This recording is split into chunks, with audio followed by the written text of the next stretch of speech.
You are listening to the Just Love Them podcast. I'm your host, Cherie Best. Join me on a journey to find understanding, peace, and heal relationships with those we love who have chosen a different path. For months now, I have been inviting you to rate and review, to like and comment, and to share this podcast. And you have. Thank you so much for helping me get this podcast out there so that it can reach those who are looking for this kind of help.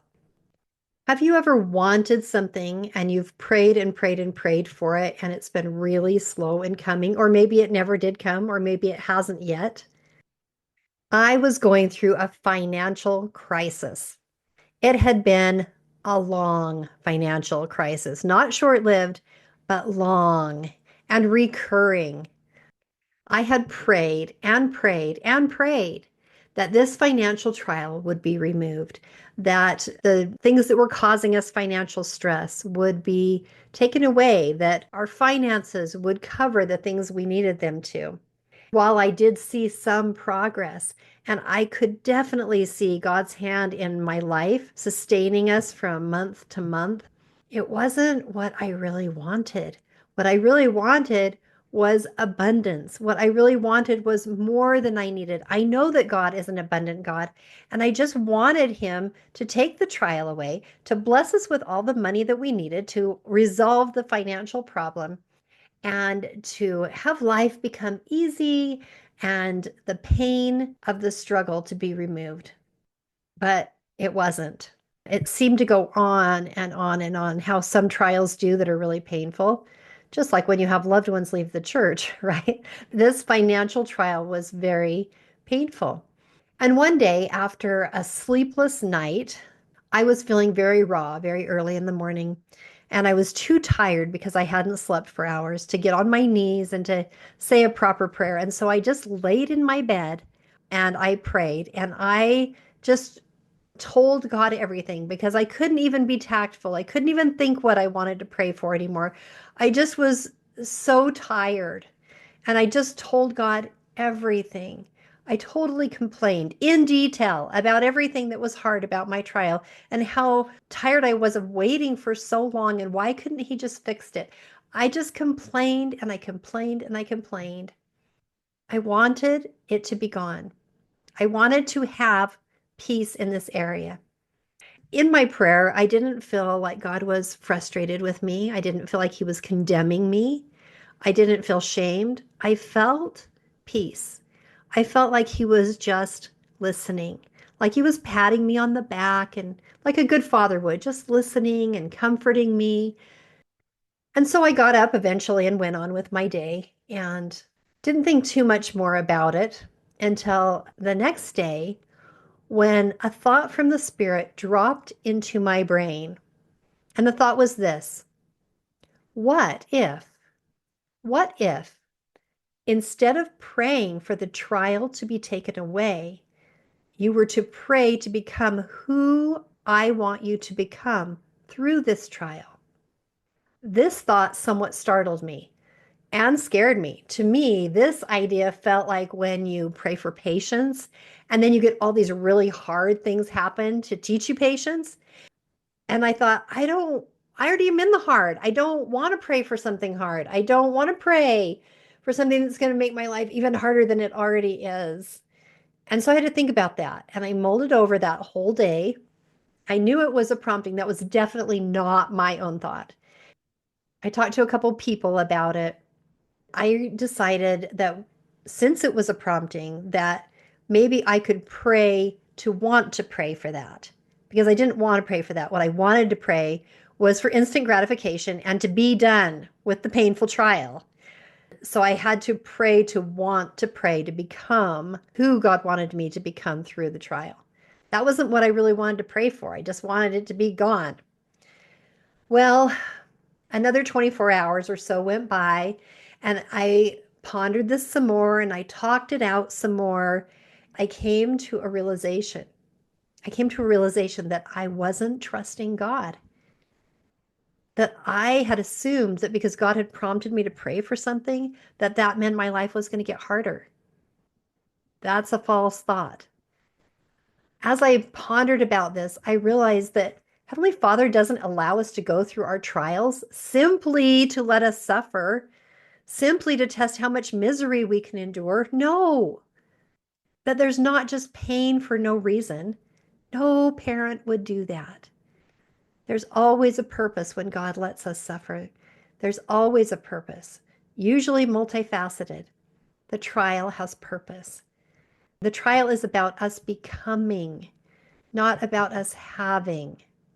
I realized that by praying to become what He wanted me to become, instead of begging for what I wanted to have, which was for the trial to be removed, I wasn't asking to learn something that was then going to bring me hard experiences, like when you pray for patience. No, I was already in the hard. I didn't need to pray for hard. I was already in the hard.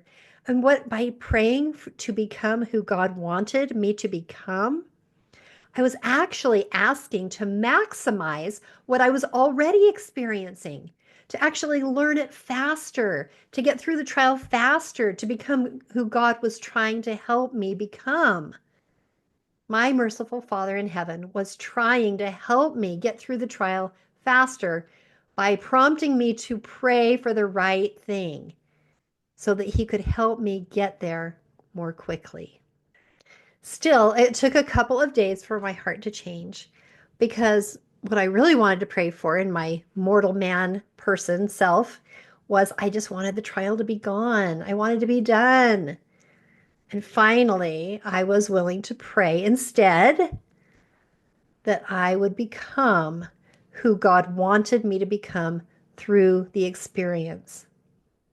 I was able to let go.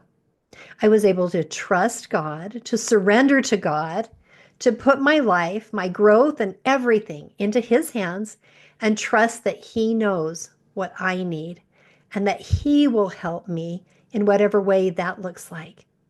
That He won't abandon me or leave me alone, but that He will stand right there beside me and hold my hand or maybe even carry me to help me to become who He knows I can become, which is the whole purpose of us being here. In the book, The Abundance Project by Derek Rydell, he uses the analogy of an acorn. He explains that an acorn contains within it all the full potential to become a mighty oak tree. It already has everything encoded within it. And part of the process of this acorn to become a mighty oak tree is for the shell to crack open.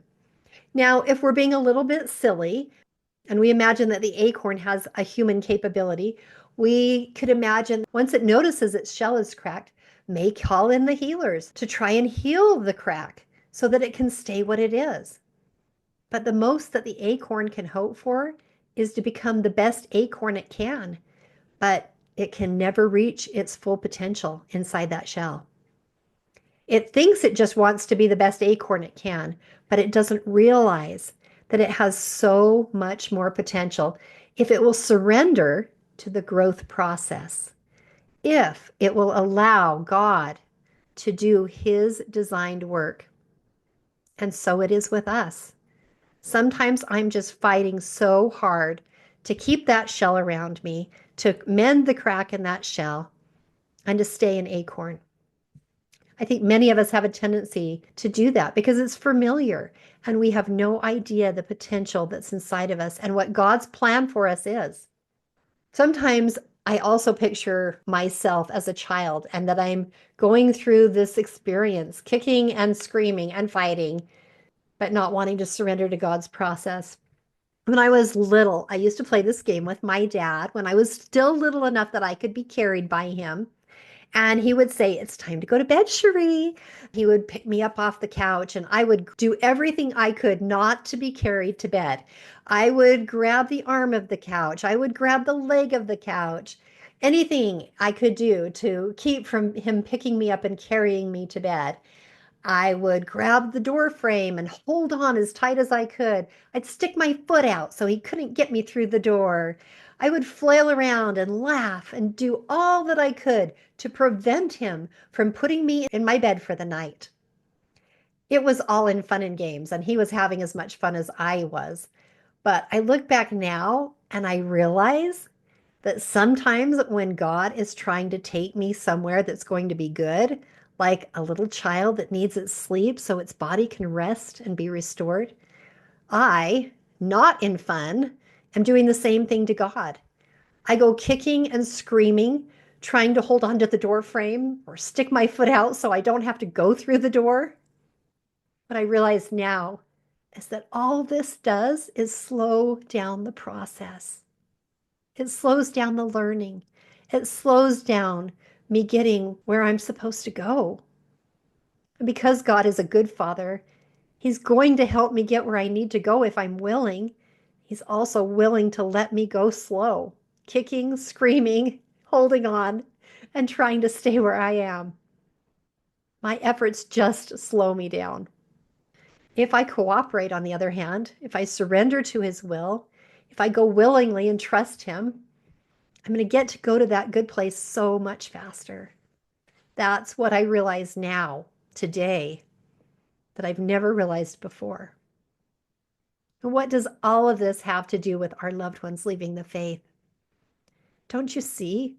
Our devastation, our resentment, anger, whatever negative feelings we're feeling are like trying to hold on to that door frame of where we were, where they were, fighting to go back to where we were instead of going forward, fighting to keep that acorn shell around us.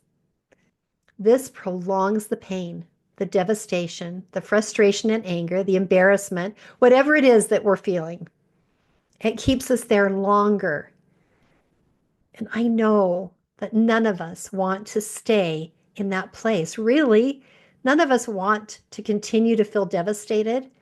We don't want to feel resentful. We don't want to continue to feel frustrated or angry or embarrassed or any of the other painful feelings that go with this experience. God is carrying you down the hall of life in His arms.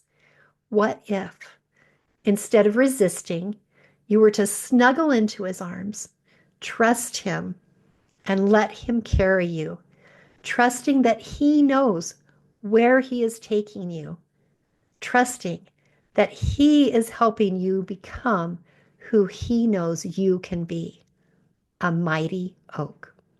Trusting that He knows where He is taking your loved ones who are making different choices than what you wanted for them, that He is also taking them at their pace where He wants them to be.